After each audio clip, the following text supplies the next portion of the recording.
Hello and welcome back to study with Saurabh YouTube channel. आज के इस वीडियो में हम झारखंड सीजीएल 2023 हिंदी पेपर 2 के लिए हिंदी साहित्य का इतिहास आचार्य रामचंद्र शुक्ल के द्वारा जो लिखा गया है उसके एमसीक्यूज को देखेंगे और ये पार्ट 1 वीडियो है। इससे पहले आपने हमारे चैनल के जितने भी वीडियोस अपलोड किए गए हैं हिंदी से रिलेटेड उन सबको यदि आपने नहीं देखा है तो ये प्लेलिस्ट बना हुआ है जेएसएससी सीजीएल हिंदी पेपर 2। इसमें आपको हिंदी पेपर 2 से संबंधित जितने भी सिलेबस में टॉपिक्स दिए गए हैं उन सब का वीडियोस यहाँ पे आपको मिल जाएगा, तो इसको आप चेक कर लोगे। ये हमारा टेलीग्राम चैनल है। उन वीडियोस का यदि आपको पीडीएफ चाहिए तो ये हमारा टेलीग्राम चैनल है, उसको ज्वाइन कर सकते हो। लिंक है जो डिस्क्रिप्शन में मिल जाएगा और यहाँ पे क्यूआर कोड भी दिया गया है, तो इसको ज्वाइन जरूर कर लेंगे। और यदि आप हमारे चैनल पर नए हैं तो चैनल को सब्सक्राइब जरूर कर लेंगे क्योंकि कंटेंट आपको यहाँ पे काफ़ी अच्छे मिलेंगे। तो पहले क्वेश्चन से वीडियो की शुरुआत करते हैं कि जनता की चित्तवृत्तियों का संचित प्रतिबिंब साहित्य है, यह जो पंक्ति है वो किसने कहा है? तो ये 29 अक्टूबर का जो पेपर हुआ था पंचायत वाला उसमें ये पूछा गया था, तो ये आचार्य रामचंद्र शुक्ल का कथन है। तो ऑप्शन नंबर जो यहाँ से ए है ये हमारा आंसर बन जाएगा। जो नेक्स्ट क्वेश्चन है कि आचार्य रामचंद्र शुक्ल ने रासो काव्य की उत्पत्ति जो है वो किस शब्द से मानी है? जो रासो काव्य है, रासो जो वीर गाथा काल का जो काव्य होता है उसे रासो काव्य कहते हैं। तो रासो काव्य की उत्पत्ति किससे मानी है? तो उन्होंने रासो काव्य की जो उत्पत्ति है वो रसायन शब्द से मानी है। बाद में चल के ये रामायण हो गया था। तो ऑप्शन नंबर डी यहाँ से आंसर हमारा बनेगा। इसको मैंने अपना जो वीडियो था रामचंद्र शुक्ल वाला पार्ट 2 में इसे काफ़ी अच्छे से मैंने एक्सप्लेन भी किया था। तो यदि आपने उसको नहीं देखा है तो उसको चेक कर लोगे जाके प्लेलिस्ट पे, वहाँ पे आपको सारे वीडियोस मिल जाएंगे। आचार्य रामचंद्र शुक्ल के जीवन से संबंधित भी आपको कुछ प्रश्न पूछे जाएंगे, तो आपको वो जीवन से संबंधित कुछ प्रश्न है जो आपको याद रखना है। जैसे उत्तर प्रदेश के बस्ती जिले में इनका जन्म हुआ था, क्योंकि 29 अक्टूबर का जो पेपर हुआ था उसमें डॉक्टर नागेंद्र का आपका जीवन पूछा गया था कि डॉक्टर नागेंद्र का जन्म कब हुआ था। तो इनका भी आप याद रख लोगे, हो सकता है इस बार यही पूछ ले। तो बस्ती जिले के अगौना नामक गाँव में इनका जन्म हुआ था, 1884 ईस्वी में इनका जन्म हुआ था। इतना आपको याद रखना है। और यहाँ से आप और तो कुछ नहीं याद रख सकते हो। इनकी प्रमुख रचनाएं आपको याद रख लेना कि हिंदी साहित्य का इतिहास, जायसी ग्रंथमाला, तुलसीदास, सूरदास, चिंतामणि इनका निबंध है जो कि 3 भागों में प्रकाशित हुआ था। उसके बाद इनका जो रस मीमांसा है ये याद रख लो। और इनकी मृत्यु जो हुई 1941 में हुई। तो आचार्य रामचंद्र शुक्ल की मृत्यु याद रख लो, उनका जीवन याद रख लो, उनका जन्म कहाँ हुआ था ये याद रख लो। इतना ही आपसे पूछा जाएगा। एक चीज पूछी जा सकती है कि नागरी प्रचारणी सभा इनसे रिलेटेड है। तो नागरी प्रचारणी सभा में ही इनकी जो किताब थी हिंदी शब्द सागर नाम से छपी थी सबसे पहली बार। जो हिंदी साहित्य का इतिहास का किताब है वो हिंदी शब्द सागर नाम से जो छपी थी। और किस में छपी थी? तो नागरी प्रचारणी सभा। जो नागरी प्रचारणी सभा इसका एस्टेब्लिशमेंट कब हुआ था? तो ये 1893 ईस्वी में इसका एस्टेब्लिशमेंट हुआ था। तो ये भी आपको याद रखना है, डेट्स भी आपको याद रखनी है क्योंकि नागरी प्रचारणी सभा से प्रश्न जो है वो हमेशा पूछे जाते हैं। अब नेक्स्ट क्वेश्चन है कि आचार्य रामचंद्र शुक्ल ने आदिकाल या वीर गाथा काल की अवधि क्या मानी है? तो इन्होंने अपना डिवीजन जो है वो अपने तरीके से किया है और हर जो काल है हिंदी साहित्य का हर जो डिवीजन काल है उसको अपने हिसाब से इन्होंने नाम भी दिया है। तो जो आदिकाल है, जो प्रारंभ काल होता है हिंदी साहित्य का जहाँ से प्रारंभ होता है, तो उसे इन्होंने वीर गाथा काल कहा है आदिकाल की जगह। तो वीर गाथा काल की अवधि कब से कब माना है इन्होंने? तो 1050 से लेके 1375 विक्रम संवत इन्होंने माना है। तो ऑप्शन नंबर बी हमारा यहाँ से आंसर बन जाएगा। यहाँ पे याद रखना है कि ये विक्रम संवत है, 1050 से लेके 1375 ये विक्रम संवत है। इसमें आपको 57 घटाना होगा क्योंकि विक्रम संवत कब स्टार्ट हुआ था? तो 57 में।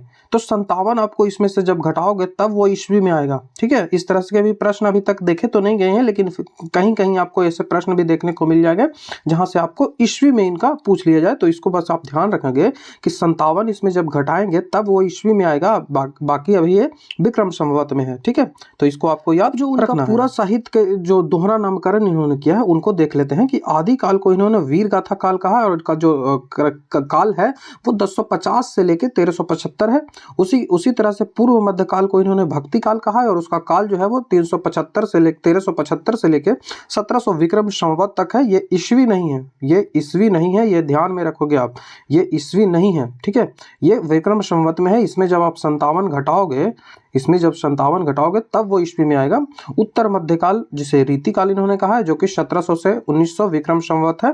और उसके बाद आधुनिक काल जिसे इन्होंने गद्य काल कहा है और इसका जो क्रम है वो 1900 से लेके 1984 तक का है। उसके बाद नई कविताओं का समय चलता आ गया। गया था। इनके हिसाब से तो इन्होंने 84 तक ही छोड़ा है। बाकी अलग अलग जो लेखक हुए उन्होंने इसके बाद की जो क्रम है उसे नई कविता का क्रम कहा था। बाकी जो ब्रॉडली ये जो डिवीज़न दिया गया है ये ब्रॉडली है, इसमें कोई ऐसा नहीं कहा गया है। ये जॉर्ज गियर्सन के अनुसार ही मान सकते हो आप। बाकी सारे जो लेखक हैं, सारे जो इतिहासकार हैं, उनको मिलाकर एक ब्रॉडली डिवीज़न तैयार किया गया है। ये है जिसमें आदिकाल, पूर्व मध्यकाल, उत्तर मध्यकाल और आधुनिक काल इनको लिखा गया है। और आधुनिक काल को इस तरह से डिवाइड किया गया है। इसको मैंने पहले भी आपको काफ़ी जो वीडियोज़ मेरे थे उन सब में मैंने आपको इसको डिस्कस किया है। नेक्स्ट हमारा सवाल है कि आचार्य शुक्ल का साहित्यो इतिहास ग्रंथ, आचार्य शुक्ल का जो साहित्यो इतिहास ग्रंथ मतलब साहित्य को लेकर जो उनका इतिहास ग्रंथ है, हिंदी साहित्य का इतिहास, जो कि नागरी प्रचारणी सभा से प्रकाशित हुई थी, हिंदी शब्द सागर की भूमिका के शीर्षक में लिखा गया था। तो ये क्या था? तो हिंदी साहित्य का विकास था। ठीक है, हिंदी साहित्य का विकास। तो ऑप्शन नंबर डी हमारा यहाँ से आंसर बन जाएगा, हिंदी साहित्य का विकास। नेक्स्ट क्वेश्चन है कि इनमें से वह कौन सी रचना है जिसे मूलतः हिंदी शब्द सागर की भूमिका के रूप में लिखा गया था किंतु बाद में उसे स्वतंत्र ग्रंथ बना दिया गया था? तो सबसे पहले आचार्य रामचंद्र शुक्ल ने जो हिंदी साहित्य का इतिहास था उसे शब्द सागर की भूमिका के रूप में लिखा था। शब्द सागर है उसकी भूमिका के रूप में लिखा था। बाकी बाद में इन्होंने 1929 ईस्वी में स्वतंत्र रूप से इसका प्रकाशन किया और हिंदी साहित्य का जो इतिहास है ये प्रचलित हुआ। तो ऑप्शन नंबर ए हमारा यहाँ से आंसर बन जाएगा। तो ये जो हिंदी साहित्य के इतिहास की विकास यात्रा है, ये किताब जो है उसकी विकास यात्रा भी पूछा जाता है। तो आचार्य रामचंद्र शुक्ल ने हिंदी शब्द सागर की भूमिका के रूप में लिखा, बाद में इसे 1929 ईस्वी में स्वतंत्र रूप से प्रकाशित किया था। बाकी मैंने इसे काफ़ी डिटेल्ड वे में चर्चा भी की है। भूमिका के रूप में इन्होंने हिंदी भाषा का विकास या फिर हिंदी साहित्य का विकास लिखा था। जो पिछली स्लाइड का क्वेश्चन था वो यही था, इसको आपको याद रखना है। हिंदी साहित्य का इतिहास का संशोधन और प्रवर्धित जो संस्करण है उन्होंने 1940 ईस्वी में निकाला था। ये भी आपसे एग्जाम में पूछा जा सकता है। इस संस्करण में प्रथम संस्करण से भिन्न था और इस संस्करण में अन्य चीजों के अलावा 1940 तक का जो साहित्य था उसका भी इन्होंने इसमें आलोचनात्मक विवरण दिया था। ठीक है, मित्र बंधुओं की जो मित्र विनोद है उसका इन्होंने हेल्प लिया था। जो पहले की जो इतिहास की किताबें लिखी गई थी हिंदी साहित्य से संबंधित, उनका इन्होंने भरपूर हेल्प लिया था। तो शुक्ल जी ने मित्र बंधुओं का भरपूर हेल्प लिया था, ये भी आपको याद रखना है। एक चीज़ें आपको याद रख लेनी है कि हिंदी ये जो किताब है हिंदी साहित्य का इतिहास, इसको ऑनलाइन भी संपादन किया गया, जिसके प्रमुख जो लेखक थे वो सुरेश कुमार मिश्रा थे, जो कि आंध्र प्रदेश से थे। सुरेश कुमार मिश्रा कहाँ से थे? तो ये आंध्र प्रदेश से थे। तो ये जो आचार्य रामचंद्र शुक्ल का जो हिंदी साहित्य का इतिहास है क्रम किताब का, उसको भी आपको याद रख लेना है। अब नेक्स्ट क्वेश्चन है कि रामचंद्र शुक्ल ने हिंदी साहित्य का इतिहास पहले किस ग्रंथ की भूमिका के रूप में छापा था? तो मैं बार बार कह रहा हूं, हिंदी शब्द सागर के नाम से इन्होंने इसका छापा था। तो ऑप्शन नंबर डी हमारा यहां से आंसर बन जाएगा, हिंदी शब्द सागर। ठीक है, नेक्स्ट क्वेश्चन है कि आचार्य रामचंद्र शुक्ल द्वारा हिंदी साहित्य का इतिहास का प्रकाशन वर्ष क्या है? तो मैंने बताया 1929 ईस्वी में इसका प्रकाशन हुआ था। तो ऑप्शन नंबर जो डी है हमारा यहां से आंसर बन जाएगा। नेक्स्ट क्वेश्चन है कि आचार्य रामचंद्र शुक्ल ने हिंदी साहित्य के इतिहास के आधुनिक गद्य साहित्य परंपरा का प्रवर्तन के अंतर्गत प्रथम उत्थान की काल अवधि जो है वो कब माना है? जो आधुनिक गद्य काल माना है, मतलब आधुनिक काल माना है, उसमें इन्होंने कहा है कि 3 उत्थान हुए, प्रथम, द्वितीय, तृतीय। तो आपसे पूछा जा रहा है कि प्रथम उत्थान का जो समय है वो क्या है? ये काफी एग्जाम में पूछा जाता है, तो इसको आपको रट लेना है। तो प्रथम उत्थान का जो समय है वो 1925 से लेकर 1950 विक्रमी संवत तक है। इसमें 57 जब घटाओगे तो वो ईस्वी में आ जाएगा। वैसा भी मैंने क्वेश्चन सेट कर दिया है जिसमें ईस्वी में पूछा गया है। तो ये प्रथम उत्थान 1925 से लेकर 1950 विक्रमी तक हो जाएगा। उसके बाद जो 1925 से लेकर 1975 तक, 1925 बोल रहा हूँ, 1950 से लेकर 1975 तक का जो समय हुआ वो द्वितीय उत्थान हो जाएगा। और जो तृतीय उत्थान हो जाएगा वो 75 से लेके अब तक जो है वो 75 से लेके अब तक जो होगा तृतीय उत्थान हो जाएगा। यही चीज़ों को मैंने यहाँ पे लिख भी दिया है कि देखिए 1925 से लेकर 1950 तक जो विक्रमी संवत है उसको प्रथम उत्थान कहा गया है, जिसका और उसमें द्वितीय उत्थान 1950 से लेकर 1975 विक्रमी तक कहा गया है और 1975 से लेकर अगला उत्थान कहा गया है। लेकिन यदि आपसे ईस्वी में पूछे, इसको आपको ध्यान में रखना है कि प्रथम उत्थान यदि आपसे ईस्वी में पूछे तो इसमें 57 घटा देना है। तो 1968 से लेकर 1993 तक का प्रथम उत्थान हो जाएगा। उसके बाद जो द्वितीय उत्थान हो जाएगा वो 1993 से लेकर 1918 तक हो जाएगा, और तृतीय उत्थान 1918 से लेकर आगे तक होगा। बस आपको ये याद नहीं रखना है, ये चीज़ें आपको याद नहीं रखनी है। इसमें बस 57 घटा दीजिएगा, इसमें बस 57 घटा दीजिएगा, आपका जो आंसर है वो आता चला जाएगा। तो इसको आपको याद रख लेना है। यह से सवाल जो है वो हो सकता है कि ईस्वी में पूछ लिया जाए, बाकी विक्रमी संवत में ही सामान्यतः सवाल जो है वो पूछे जाते हैं। आचार्य रामचंद्र शुक्ल ने प्रथम उत्थान का समय कब निर्धारित किया है? देखिए यहाँ पे आपसे ईस्वी में पूछा जा रहा है, तो मैंने बताया 1868 से लेके 1893 तक जो समय है, ऑप्शन नंबर बी, ये प्रथम उत्थान का समय कहलाएगा, क्योंकि 1925 से लेकर 1950 तक का जो समय है वो प्रथम उत्थान है। इसमें जब 57 घटाओगे तो 68 से लेकर 93 आ जाएगा। इसको मैंने यहाँ पे डिस्कस भी कर दिया है, देख लीजिएगा। 68 से लेकर 93 प्रथम उत्थान, 93 से लेकर 1918 द्वितीय उत्थान, और 1918 से जो समय है वो तृतीय उत्थान का समय कहा जाता है। तो फिर से आपका सवाल है कि आचार्य रामचंद्र शुक्ल ने द्वितीय उत्थान का समय कब से कब तक माना है? तो द्वितीय उत्थान का समय ईस्वी में आपको बताना है कि कब से कब माना है। तो 93 से लेकर 1918 तक का जो समय है वो द्वितीय उत्थान का समय है। तो ऑप्शन नंबर बी सी हमारा यहाँ से आंसर बन जाएगा। जो ऑप्शन नंबर 3 है वो यहाँ से आंसर बनेगा, और तृतीय उत्थान 1918 से आगे का समय होता है। तो इसको आपको याद रखना है। रामचंद्र शुक्ल ने हिंदी साहित्य का आरंभ कब माना है? तो आदिकाल जो है उसका आरंभ कब माना है? तो उसे कहा है कि इन्होंने कि 1050 से लेके 1375 तक का जो समय है वो आदिकाल के अंतर्गत इन्होंने माना। तो इसका आरंभ कब माना है? तो 1050 विक्रमी संवत। तो ऑप्शन नंबर डी हमारा यहाँ से आंसर बन जाएगा, 1050 विक्रमी संवत। नेक्स्ट क्वेश्चन है कि काशी नागरी प्रचारणी सभा की स्थापना कब हुई थी? तो 1893 ईस्वी में हुई थी। तो ऑप्शन नंबर सी हमारा यहाँ से आंसर बन जाएगा। इसको आपको याद रखना है, यह सवाल जो है वो काफी एग्जाम में पूछा जाता है। हिंदी शब्द सागर का प्रकाशन जो है वो किस संस्था के द्वारा किया गया था? तो नागरी प्रचारणी सभा, जो काशी नगरी प्रचारणी सभा थी, उसके द्वारा। तो ऑप्शन नंबर ए हमारा यहां से आंसर बन जाएगा। नेक्स्ट क्वेश्चन है कि नागरी प्रचारणी सभा के संस्थापकों में कौन नहीं थे? आपसे नहीं पूछा रहा है। तो बाबू श्याम सुंदर दास ये थे, पंडित राम नारायण मिश्र भी थे, और ठाकुर शिव कुमार सिंह भी थे, लेकिन रामचंद्र वर्मा जो थे वो इनके संस्थापकों में नहीं थे। तो ऑप्शन नंबर जो बी है, हाँ, रामचंद्र वर्मा हमारा आंसर हो जाएगा। बाकी जो यहाँ पे बाबू श्याम सुंदर दास, पंडित श्याम नारायण मिश्र, और उसके बाद ठाकुर शिव कुमार सिंह, ये तीनों जो थे वो संस्थापकों में थे, बाकी रामचंद्र शुक्ल संस्थापकों में नहीं थे। तो ये आपको याद रखना है। नेक्स्ट क्वेश्चन है कि आचार्य रामचंद्र शुक्ल जी के इतिहास ग्रंथ के कालों का नामकरण का आधार क्या रहा है? पूर्व परंपराएं रही है, फिर प्रमुख ग्रंथ रहा है, या फिर युग प्रवृत्ति रहा है, या फिर इनमें से कोई नहीं? इस जो सवाल है इसका अर्थ है कि आचार्य रामचंद्र शुक्ल ने कई जो डिवीजन माना है, कई काल माने हैं हिंदी साहित्य के इतिहास में। तो उनका डिवीजन जो नामकरण है उसका आधार उन्होंने क्या माना है, किस आधार पर कहा है कि ये जो नामकरण है वो फलना है, इसका नाम ये होगा, इसका नाम ये होगा? तो युगों की जो प्रवृत्ति होती है, युगों की जो प्रवृत्ति होते हैं उसके अनुसार, जैसे कि जो आदिकाल था, जैसे कि आप आदिकाल ही ले लो, तो आदिकाल में जो युद्ध काफी हुआ करते थे, जो भी चीजें हुआ करती थी वो युद्ध उसमें काफी हुआ करते थे। जो उस समय की कविताएं जो हुआ करती थी वो राजाओं के संरक्षण में लिखी जाती थी। जो कवि होते थे वो राजाओं के संरक्षण में होते थे, जिस कारण से वो अपने जो राजा हुआ करते थे उनका गुणगान करते थे, उनकी वीरता का गुणगान करते थे, जिस कारण से कहा जाता है कि वो उस समय जो है वो उस समय जो जितनी भी रचनाएं होती थी वो वीरता के लिए होती थी, अपने राजा के वीरता का उन्होंने गुणगान करते थे, और उस समय जो राजा थे वो युद्ध भी लड़ते थे अपनी वीरता को दिखाने के लिए। तो इस कारण से वो जो समय है उसे उन्होंने कह दिया कि वो वीर गाथा काल है, वो वीर गाथा काल है। तो ये इस तरह से उन्होंने युग की जो प्रवृत्ति होती है, उस समय युग की क्या प्रवृत्ति थी उसके अनुसार इन्होंने माना है। तो ऑप्शन नंबर सी है ये हमारा यहाँ से आंसर बन जाएगा। नेक्स्ट क्वेश्चन है कि हिंदी के प्रथम गद्यकार किसे माना है? जो प्रथम गद्य जो लिखा जाता है, पद और गद्य दो टाइप के होते हैं। तो गद्य जो गद्य काल होता है, जिसे आधुनिक काल भी कहा है रामचंद्र शुक्ल ने, तो प्रथम गद्यकार किसे माना है? तो आपके ऑप्शन इस प्रकार से दिए गए हैं। यहाँ से जो लल्लू लाल है, ऑप्शन नंबर ए हमारा यहाँ से आंसर बन जाएगा। प्रथम गद्यकार जो है वो आचार्य रामचंद्र शुक्ल ने लल्लू लाल को माना है। नेक्स्ट क्वेश्चन है कि आचार्य रामचंद्र शुक्ल के अनुसार रीति काल का अंतिम श्रृंगारी कवि कौन है?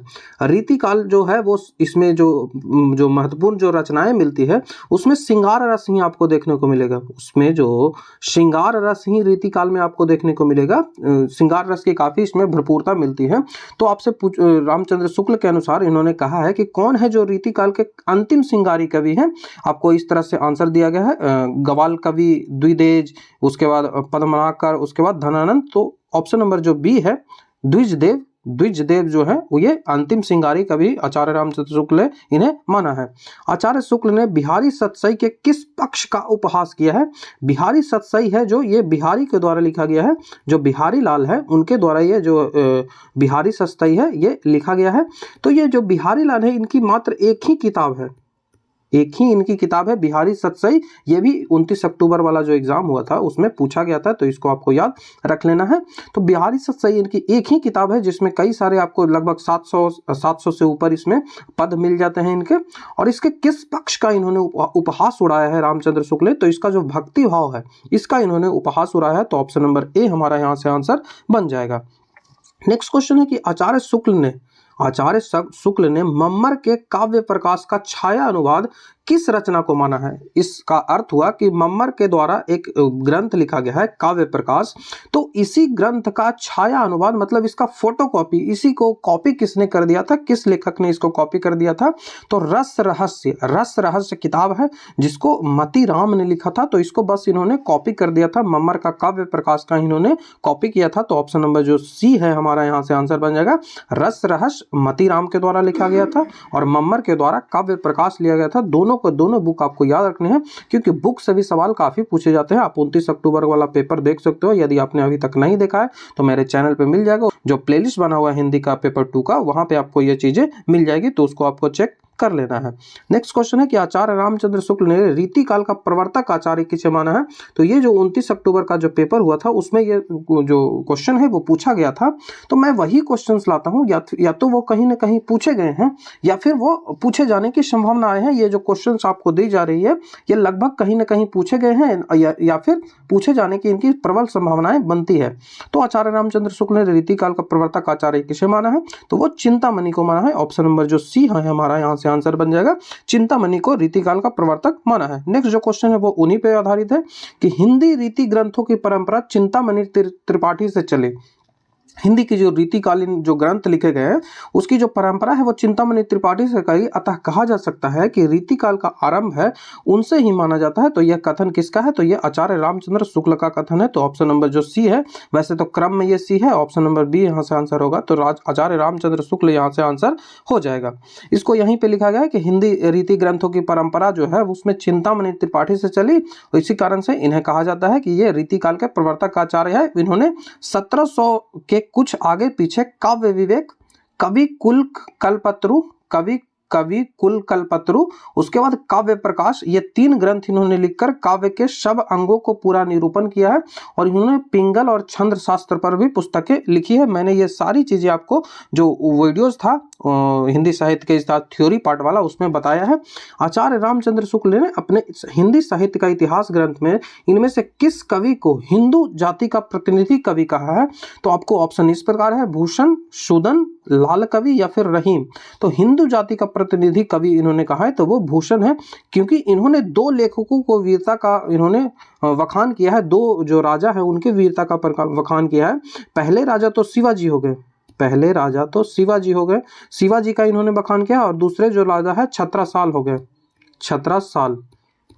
तो इन्होंने 2 राजाओं का वखान किया है, छत्रसाल और शिवाजी का, और इनकी वीरता का वखान किया है, जिस कारण से जो भूषण है इनको इन्होंने कहा है आचार्य रामचंद्र शुक्ल ने कि ये हिंदू जाति का प्रतिनिधि कवि है, हिंदू जाति से संबंधित ये रचनाएं करती थी, तो ये हिंदू जाति का प्रवर्तित कवि है। ठीक है, नेक्स्ट क्वेश्चन है कि यह निसंकोच कहा जा सकता है कि भाषा पर जैसा अचूक अधिकार इनका था वैसा और किसी कवि का नहीं था। ये कह रहे हैं आचार्य रामचंद्र शुक्ल की भाषा पे जैसा अधिकार इस कवि का था वैसा अधिकार और किसी भी कवि का नहीं था। आचार्य रामचंद्र शुक्ल का ये जो कथन है ये किससे संबंधित है? तो ये PYQ है। ठीक है, ये प्रीवियस ईयर में क्वेश्चंस पूछा गया है। तो आपके ऑप्शन कबीरदास, तुलसीदास, भारतेंदु हरिश्चंद्र और धनानंद है। तो ऑप्शन नंबर डी आप याद रख लोगे। जो धनानंद है उनके बारे में आचार्य रामचंद्र शुक्ल ने कहा है कि इन्होंने जैसा भाषा पे इनका अधिकार था वैसा भाषा पे किसी का भी अधिकार नहीं मालूम पड़ता है। तो धनानंद आपको याद रखना है। नेक्स्ट क्वेश्चन है कि आचार्य रामचंद्र शुक्ल के अनुसार जो वीर गाथा काल है उसके 4 साहित्यिक पुस्तक कौन कौन से उन्होंने माना है कि यहाँ के 4 साहित्यिक पुस्तक वीर गाथा काल के है, मतलब आदिकाल, आदिकाल की 4 साहित्यिक पुस्तक है। ये मैंने आदिकाल का समय आपको याद रखना है। तो 1050 से लेकर 1375 ईस्वी तक आदिकाल का समय होता है। और पृथ्वीपाल रासो, हमीर रासो, कीर्तिलता, कीर्ति पताका इसका आंसर होगा। तो ऑप्शन नंबर जो ए है हमारा यहाँ से आंसर बन जाएगा। नेक्स्ट क्वेश्चन है कि आचार्य शुक्ल का इतिहास जो है वो हिंदी शब्द सागर किस नाम से प्रकाशित हुआ था? तो हिंदी शब्द सागर 1929 ईस्वी में प्रकाशित हुआ था। नागरिक प्रचारणी सभा के द्वारा प्रकाशित किया गया था और हिंदी साहित्य का इतिहास नाम से प्रकाशित हुआ था। तो ऑप्शन नंबर जो ए है हमारा यहाँ से आंसर हो जाएगा, हिंदी साहित्य का इतिहास। और यदि साहित्य यहाँ पे नहीं आएगा तो यहाँ पे हो जाएगा हिंदी भाषा का विकास। इस कारण से ये आंसर नहीं बनेगा, ये हिंदी साहित्य का इतिहास आंसर बनेगा। पिछला जो स्लाइड है वहां पे मैंने इसको बता दिया था कि ये आना चाहिए क्या, कि आना चाहिए हिंदी भाषा का विकास या फिर हिंदी साहित्य का इतिहास। तो हिंदी साहित्य का इतिहास यहाँ पे लिखा गया है। इस कारण से ऑप्शन नंबर ए हमारा यहाँ से आंसर बन जाएगा। पिछली स्लाइड को आप चेक कर लोगे तो कंफ्यूजन आपका दूर हो जाएगा। नेक्स्ट क्वेश्चन है कि रामचंद्र शुक्ल ने किस लेखक की जो पुस्तक है the modern vernacular literature of northern Hindustan को बड़ा वृत्त संग्रह कहा है? किस लेखक की यह किताब है the modern vernacular literature of northern Hindustan? इसको इन्होंने कहा है कि यह बड़ा वृत्त संग्रह है। तो किसी भी तरह से आपको जो सवाल है वो पूछा जा सकता है। मैंने इस तरह से सेट किया है तो यहाँ से आपको यदि ये भी याद हो कि the modern vernacular literature of India किसके द्वारा लिखे गए हैं तो अभी आप कर सकते हो। और ये इसको थोड़ा सा यदि हार्ड इस क्वेश्चन को बनाया जाएगा तो कहा जाएगा कि बड़ा वृत्त संग्रह जो है वो किस किताब को आचार्य रामचंद्र शुक्ल ने कहा है। तो ऐसा भी प्रश्न आपसे पूछा जा सकता है। तो आपके ऑप्शन दिया गया है ग्रियर्सन, गारसा दत्तासी, मित्रबंधु या शिव सिंह सेंगर। ये चारों जो नाम है वो काफी इंपॉर्टेंट है। तो यहाँ से आपको याद रखना है कि the modern vernacular literature of northern Hindustan है, इसको लिखा है जॉर्ज गियर्सन ने। ऑप्शन नंबर ए, जिसे हिंदी साहित्य का जो काल डिवीजन का जो ओरिजिनेटर माना जाता है, इन्होंने हिंदी साहित्य का काल डिवीजन स्टार्ट किया था। तो जॉर्ज गियर्सन है, यहाँ से हमारा आंसर बन जाएगा जॉर्ज गियर्सन। इनकी जो किताब है the modern vernacular literature of northern Hindustan, इसको इन्होंने आचार्य रामचंद्र शुक्ल ने बड़ा वृत्त संग्रह कहा है। तो यहाँ से 3-4 सवाल यहाँ से बन सकते हैं, चारों के चारों आपको याद रखने हैं। नेक्स्ट क्वेश्चन है कि हिंदी साहित्य के इतिहास को व्यवस्थित रूप देने का श्रेय जो है वो किसे जाता है? तो शिव सिंह सेंगर, जॉर्ज ग्रियर्सन, आचार्य रामचंद्र शुक्ल या फिर मित्रबंधु। तो ऑप्शन नंबर 3 जो है हमारा यहाँ से आंसर बन जाएगा। आचार्य रामचंद्र शुक्ल ने हिंदी साहित्य का जो इतिहास है उसको व्यवस्थित रूप से जो छापा था, जिसका प्रकाशन जो है वो 1929 ईस्वी में उन्होंने किया था। नागरिक प्रचारणी सभा के द्वारा किया गया था और हिंदी शब्द सागर के रूप में इसकी भूमिका लिखी गई थी। नेक्स्ट क्वेश्चन है कि आचार्य रामचंद्र शुक्ल का जो हिंदी साहित्य का इतिहास है वो मूलतः किस कृति की भूमिका के रूप में लिखी गई थी? तो हिंदी शब्द सागर के भूमिका के रूप में लिखी गई थी। तो ऑप्शन नंबर डी हमारा यहाँ से आंसर बन जाएगा। नेक्स्ट क्वेश्चन है कि विक्रम संवत 1050 से लेकर 1375 की काल अवधि में लिखी गई हिंदी साहित्य के वीर गाथा काल के रूप में नामकरण जो है वो किसने किया था? तो आचार्य रामचंद्र शुक्ल ने किया था। ऑप्शन नंबर सी यहाँ से आंसर बन जाएगा। ये सारे जो क्वेश्चन है वो प्रीवियस ईयर में पूछे गए हैं, तो इसको आपको याद रखना है। किस लेखक ने शिव सिंह सरोज व इस्तवार दलातिर लित्रोते एंद्रुये हिंदुस्तानी, ये एक किताब है जो कि गारसा दत्तासी के द्वारा लिखा गया था और फ्रेंच भाषा में लिखा गया था। और यह हिंदी साहित्य का प्रथम किताब माना जाता है। हिंदी साहित्य यहीं से स्टार्ट हुआ था लिखना, फ्रेंच भाषा में, जो गारसा दत्तासी के द्वारा लिखा गया था। तो शिव सिंह सरोज और इस्तवार द ला लित्रुते एंद्रुये ए हिंदुस्तानी की रचना को वृत्त संग्रह माना है। तो किसने माना है? तो आचार्य रामचंद्र शुक्ल ने माना है। तो यहाँ से भी 3-4 सवाल आपसे बन सकते हैं। तो तीनों चारों सवालों को आप याद रखोगे। फ्रेंच में लिखा गया था, गारसा दत्तासी के द्वारा लिखा गया था और यह हिंदी साहित्य में प्रथम लिखा गया संग्रह था। तो यह चीजें आपको याद रखनी है।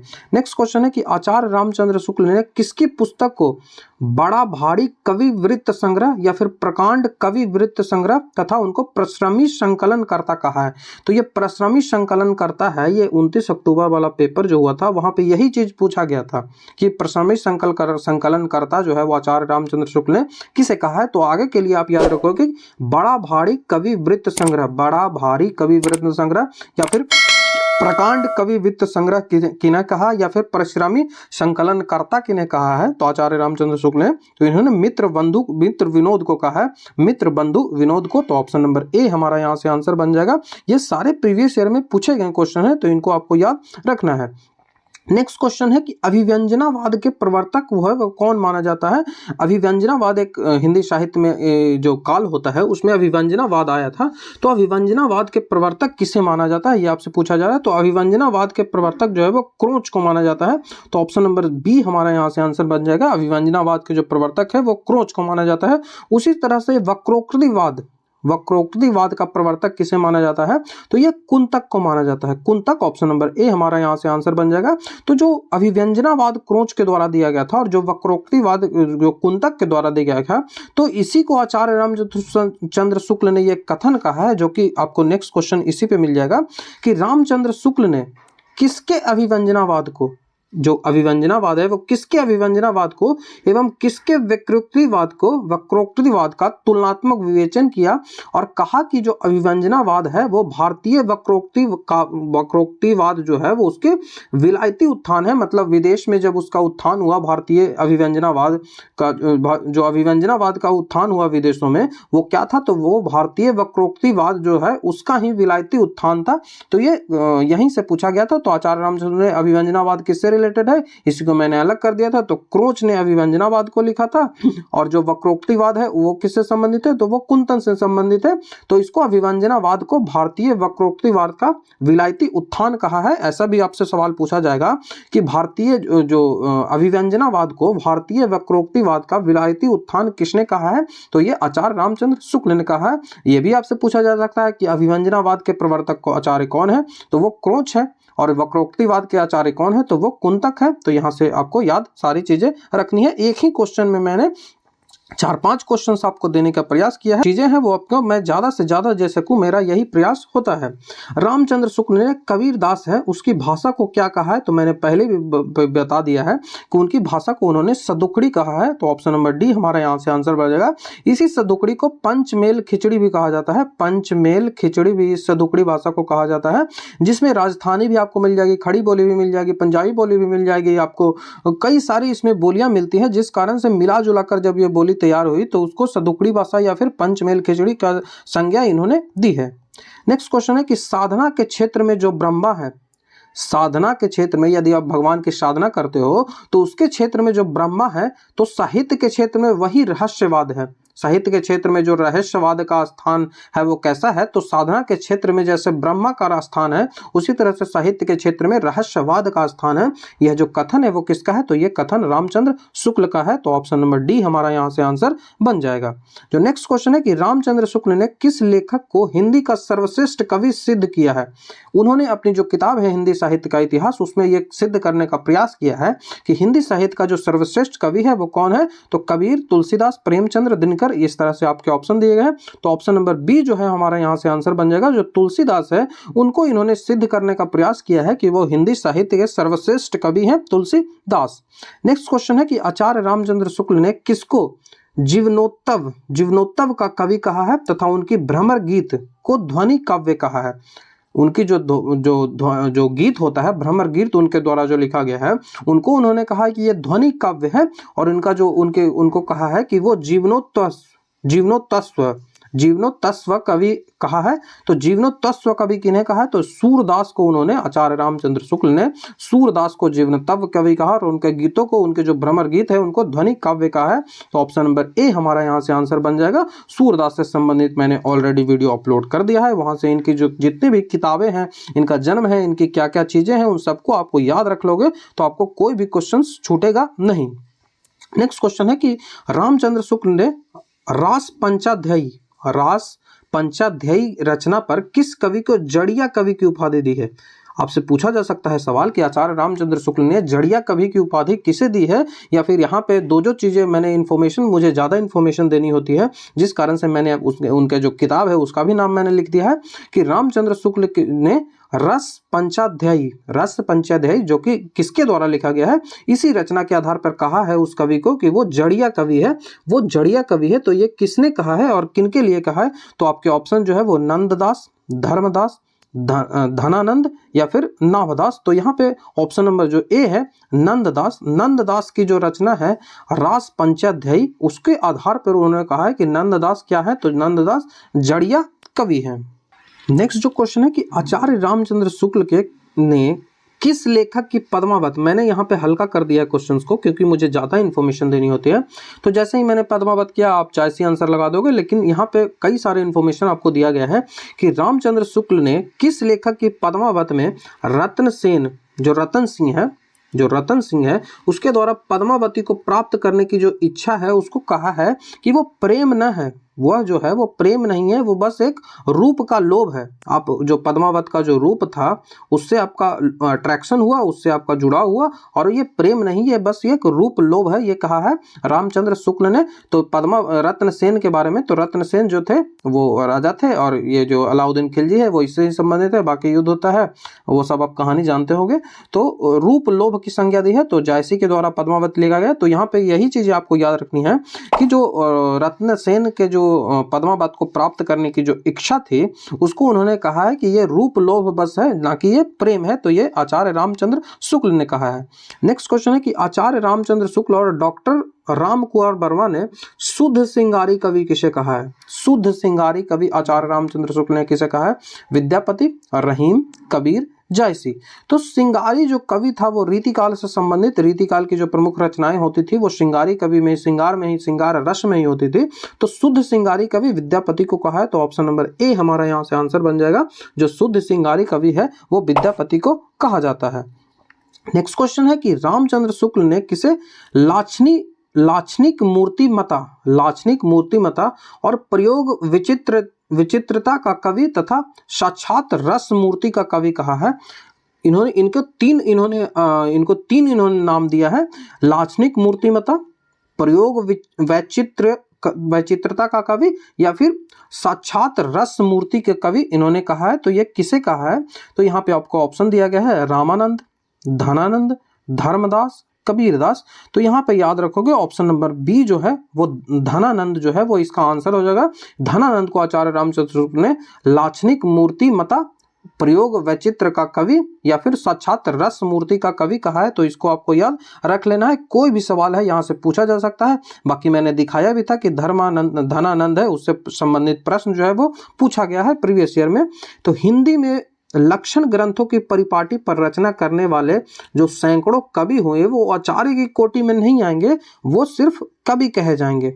जैसे रामचंद्र शुक्ल है उनके पहले आप आचार्य लगाते हो ना, आचार्य उनके पहले लगा देते हो। उसी तरह से जो हजारी प्रसाद द्विवेदी है उनके पहले भी आप आचार्य लगा देते हो। तो वही कह रहे हैं कि लक्षण ग्रंथों की परिपाटी पर जो रचनाएं की, जो भी लेखकों ने रचनाएं की, उनको हम ऐसा नहीं कह देंगे कि वो आचार्य हैं, ठीक है, वो आचार्य नहीं कहलाएंगे, वो कवि ही कहलाएंगे। तो ये कथन किसका है? तो ये आचार्य रामचंद्र शुक्ल का कथन है। तो ऑप्शन नंबर बी हमारा यहाँ से आंसर बन जाएगा। नेक्स्ट क्वेश्चन है कि भाषा के लक्ष्य एवं व्यंजक बल की सीमा, भाषा का जो लक्ष्य होता है और उसका जो व्यंजक बल होता है, शब्द की शक्ति तीन प्रकार की होती है, अभिधा, लक्षणा और व्यंजना। यदि आपने शब्द शक्ति का वीडियो नहीं देखा है तो आपको वो प्लेलिस्ट में मिल जाएगी। तो वही कह रहे हैं कि भाषा का लक्ष्य एवं व्यंजन बल, उसकी जो व्यंजना शक्ति होती है, शब्द की जो व्यंजना शक्ति होती है, वो सीमा कहाँ तक है, इसकी पूरी परख मिल जाती है। पूरी परख जो है वो उन्हीं से होती है। तो वो उन्हीं जो है वो कौन है? यह जो कथन आचार्य रामचंद्र शुक्ल ने कहा है ये किस कवि के लिए कहा है? तो आपके ऑप्शन इस प्रकार है, रामानंद, धनानंद, धर्मदास और कबीरदास। तो ऐसा जो ये जो कहा है कि जो व्यंजना बल मतलब शब्द की पूरी जो लक्षण, भाषा का जो लक्षण है, उसका जो व्यंजन बल है, उसकी सीमा कहाँ तक थी, ये सब उनको जानकारी था। तो ये किसने कहा है और किसके लिए कहा है? तो ये आपसे सवाल पूछा जा रहा है कि किसके लिए कहा है? तो ये धनानंद के लिए कहा है। तो धनानंद से संबंधित मैंने पहले भी कई सारे जो स्टेटमेंट है उसको मैंने लिख दिया है। तो ऑप्शन नंबर बी हमारा यहाँ से आंसर बन जाएगा। और धनानंद से संबंधित PYQ भी पूछा गया है, जिस कारण से मैं इस पे थोड़ा ज्यादा फोकस किया है। नेक्स्ट क्वेश्चन है कि हिंदी के दोहे क्या हैं? हिंदी में जो दोहे है वो क्या है? रस के छोटे छोटे छींटे हैं, हिंदी बोल रहा हूं। इनके दोहे क्या हैं? किस कवि के बारे में कहा है कि इनके दोहे क्या हैं? रस के छोटे छोटे छींटे हैं, मतलब रसों के जो छोटे छोटे छींटे हैं वही इनके दोहे हैं। तो ये रामचंद्र शुक्ल ने किस कवि के लिए कहा है? तो ये बिहारी लाल के लिए कहा है। तो ऑप्शन नंबर ए है हमारा यहाँ से आंसर बन जाएगा, बिहारी लाल के ये कथन कहा गया है। नेक्स्ट क्वेश्चन है कि आचार्य रामचंद्र शुक्ल ने किस कवि की भाषा को आलोचना की है, किस कवि की जो भाषा है उसकी उन्होंने आलोचना की है। तो जो भूषण है जिसे उन्होंने हिंदू का प्रतिनिधि कवि भी रामचंद्र शुक्ल ने कहा है, तो इनकी जो भाषा है इनका आलोचना इन्होंने किया है। तो ऑप्शन नंबर डी हमारा यहाँ से आंसर बन जाएगा। जो नेक्स्ट क्वेश्चन है कि आचार्य रामचंद्र शुक्ल ने किसे सामंजस्यवादी कवि कहा है। जो सामंजस्यवादी कवि की संज्ञा है वो किसे दी गई है, तो सामंजस्य कविवादी की संज्ञा मैथिली शरण गुप्त को रामचंद्र शुक्ल ने कहा है कि वो सामंजस्यवादी कवि हैं। तो ऑप्शन नंबर जो 3 है यहाँ से आंसर हमारा बन जाएगा। जो नेक्स्ट क्वेश्चन यहाँ से बनता है कि रामचंद्र शुक्ल ने किसे रसोन्मत्त कवि कहा है, मतलब रस से संबंधित कवि कहा है, रसोन्मत्त कवि कहा है। तो बोधा, इसको आप याद रख लेंगे, ऑप्शन नंबर डी हमारा यहाँ से आंसर बन जाएगा। जो बोधा है उनको कहा गया है कि ये रसोन्मुक्त कवि हैं। और नेक्स्ट क्वेश्चन है कि आचार्य रामचंद्र शुक्ल ने किस युग को अभिव्यंजनावाद का विलायती संस्मरण माना है, अभिव्यंजनावाद का विलायती संस्करण माना है। तो अभिव्यंजनावाद किससे संबंधित था, मैंने पीछे भी बताया था, आपको कमेंट में बता देना है कि अभिव्यंजनावाद किससे है। तो अभिव्यंजनावाद क्रोध से है, आप कमेंट में भी बता सकते हो अभिव्यंजनावाद क्रोध से है। तो अभिव्यंजनावाद का विलायती संस्करण किस युग को माना है, तो जो छायावाद युग है, ऑप्शन नंबर ए छायावाद युग को अभिव्यंजनावाद का जो विलायती संस्करण माना है। और एक मैंने और युग बताया था वक्रोक्तिवाद, जिसको कुंतक जो थे वो प्रवर्तक आचार्य इसके थे। तो ये दोनों आपको याद रखना है। नेक्स्ट क्वेश्चन है कि आचार्य रामचंद्र शुक्ल ने किस युग को मधुचर्या कहा है, कौन सा युग उनके अनुसार जो था उन्होंने मधुचर्या कहा है। तो जो छायावाद युग है, ऑप्शन नंबर ए हमारा यहाँ से आंसर बन जाएगा। छायावाद युग को इन्होंने मधुचर्या युग कहा है। जो नेक्स्ट क्वेश्चन है कि आचार्य रामचंद्र शुक्ल ने किसे स्वच्छंदवाद का प्रवर्तक माना है। जो स्वच्छंदवाद है उसका प्रवर्तक आचार्य इन्होंने किसे माना है, स्वच्छंदवाद का प्रवर्तक आचार्य रामचंद्र शुक्ल ने किसे माना है, तो श्रीधर पाठक ऑप्शन नंबर जो ए है, श्रीधर पाठक को रामचंद्र शुक्ल ने कहा है कि ये स्वच्छंदवाद के प्रवर्तक आचार्य हैं। तो ये कथन आपको याद रखना है। नेक्स्ट क्वेश्चन, आचार्य शुक्ल ने किसे हिंदी गद्य का प्रवर्तक माना है। जो हिंदी गद्य है, जो आधुनिक काल है, जिसको गद्य काल कहा है, आधुनिक काल को आचार्य रामचंद्र शुक्ल ने गद्य काल कहा है। तो आधुनिक काल का जो हिंदी गद्य का प्रवर्तक आचार्य माना है कि इसको आरंभ किसने किया था, तो सदा सुखलाल नियाज जो है वो हिंदी गद्य का प्रवर्तक आचार्य इनको माना है। तो ऑप्शन नंबर बी हमारा यहाँ से आंसर बन जाएगा। जो नेक्स्ट क्वेश्चन है कि हिंदी साहित्य के इतिहास लेखन का सबसे पहला प्रयास किसने किया था, पहली बार किसने हिंदी साहित्य लिखने का प्रयास किया था। तो मैंने पहले भी इसको बता दिया है कि गारसा दत्ताती, इनकी जो बुक है फ्रेंच में लिखी गई थी, इस्तवार दलाती लिटरेतुरे हिंदुस्तानी ऐसा करके। तो ऑप्शन नंबर जो सी है हमारा यहाँ से आंसर बन जाएगा। नेक्स्ट क्वेश्चन है कि गारसा दत्तासी द्वारा लिखी गई ऐतिहासिक ग्रंथ है इश्तियार दे हिंदुस्तानी, इसका दूसरा संस्करण कब प्रकाशित हुआ था। तो आपके ऑप्शन इस प्रकार दिए गए हैं। तो इसका जो दूसरा संस्करण था वो 1847 ईस्वी में प्रकाशित हुआ था। तो ऑप्शन नंबर बी हमारा यहाँ से आंसर बन जाएगा 1847। तो जो इश्तियार दे हिंदुस्तानी जो है वो गारसा दत्तासी के द्वारा लिखा गया है। और ये उर्दू और हिंदी अथवा हिंदुस्तानी जो साहित्य है उसका सर्वप्रथम हिंदी जो ऐतिहासिक ग्रंथ माना जाता है। और ये जो इसमें कई सारे कवियों का विवरण आपको देखने को मिल जाता है। इसका जो 2 संस्करणों में चला था, पहला संस्करण 1839 ईस्वी में और दूसरा संस्करण 1847 ईस्वी में। तो दोनों आपको याद रख लेना है, ठीक है, दोनों आपको याद रखना है। जो हमारा नेक्स्ट क्वेश्चन यहाँ से बनता है कि हिंदी साहित्य का इतिहास लेखन का सबसे पहले जो है वो किस भाषा में प्रकाश किया गया था। तो फ्रेंच, मैंने आपको बताया ऑप्शन नंबर डी इस्तवार दलाती लिटरेतुरे हिंदुस्तानी गारसा दत्तासी के द्वारा लिखा गया था। जो नेक्स्ट क्वेश्चन है हिंदी साहित्य के इतिहास लेखन की परंपरा का श्री गणेश, जो हिंदी साहित्य के इतिहास लिखने का जो आरंभ है वो किसके द्वारा किया गया था। तो आपको यहाँ पे जॉर्ज गियर्सन है, रामचंद्र शुक्ल है, मित्र बंधु है और गारसा दत्तासी है। मैंने बताया गारसा दत्तासी जो गारसा दत्तासी हैं उन्होंने ही सबसे पहले सूत्रपात किया था हिंदी साहित्य के इतिहास लेखन का, जो कि कैसा था, तो इस्तवार दलाती लिटरेतुरे हिंदुस्तानी। तो ऑप्शन नंबर डी हमारा यहाँ से आंसर बन जाएगा। जो नेक्स्ट क्वेश्चन है कि हिंदी साहित्य का इतिहास लिखने वाले सबसे पहले लेखक का नाम क्या था। तो शिव सिंह सेंगर, रामचंद्र शुक्ल, गारसा दत्तासी, मित्र बंधु, तो मैंने पहले भी बताया ऑप्शन नंबर सी हमारा यहाँ से आंसर बन जाएगा, गारसा दत्तासी। नेक्स्ट क्वेश्चन है कि हिंदुस्तानी साहित्य का इतिहास, हिंदुस्तानी साहित्य का इतिहास लिखने वाले गारसा दत्तासी जो है वो किस भाषा के विद्वान थे, तो फ्रेंच भाषा के विद्वान थे, तो ऑप्शन नंबर सी हमारा यहाँ से आंसर बनेगा। नेक्स्ट क्वेश्चन है कि काल क्रम के अनुसार लिखा गया हिंदी साहित्य का पहला ऐतिहासिक ग्रंथ कौन है, तो the modern vernacular literature of Hindustan, ये पहला है, ऑप्शन नंबर ए हमारा यहाँ से आंसर बन जाएगा, the modern vernacular literature of India. ठीक है। नेक्स्ट क्वेश्चन है कि हिंदी का प्रथम व्याकरण लिखने वाले विद्वान जो है वो कौन है, हिंदी का व्याकरण लिखने वाले विद्वान, तो जोशुआ केटलर है, तो ऑप्शन नंबर बी हमारा यहाँ से आंसर बन जाएगा, जोशुआ केटलर। काफी जो है वो इस तरह के प्रश्न जो है वो एग्जाम में पूछे जाते हैं।